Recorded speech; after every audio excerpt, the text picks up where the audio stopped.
السلام عليكم. لا تنسوا الاعجاب بالفيديو والاشتراك في القناة تشجيعا لنا لنستمر بنشر المزيد ان شاء الله.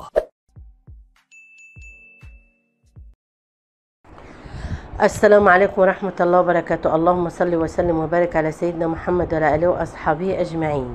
ازيكم يا حبايبي، عاملين ايه؟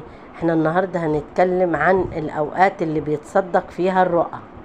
بس قبل ما اتكلم عنها يا ريت ما تنسوناش باللايك والشير وفعلوا الجرس، واللي ما اشتركش في القناة يا جماعة يا ريت يشرفنا ويشترك، واللي عنده اي استفسار يخش على صفحتي على الفيسبوك او على اليوتيوب يكتب لي، ان شاء الله انا هكون معاكم وهرد عليكم بإذن الله.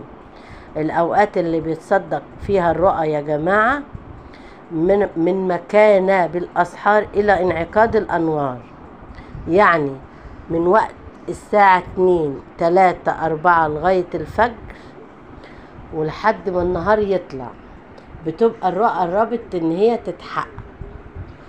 أما من وقت الساعة 10 لغاية أذان الظهر فالرؤى دي يا جماعة بتتفسر بسرعة، يعني ممكن بعد يوم، بعد اسبوع، بعد يومين، بعد شهر، الله اعلى واعلم.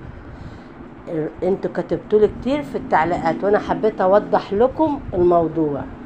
كلنا نتمنى وندعي ونصلي ان ربنا يكرمنا باي حاجة احنا بنتمناها في الاوقات دي، وباذن الله الرؤى بتاعتنا تتفسر باذن الله، ويا رب يرزقنا ويرزقكم من حيث لا نحتسب ويكرمنا كلنا يا رب.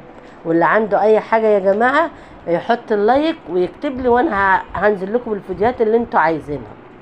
والسلام عليكم ورحمة الله.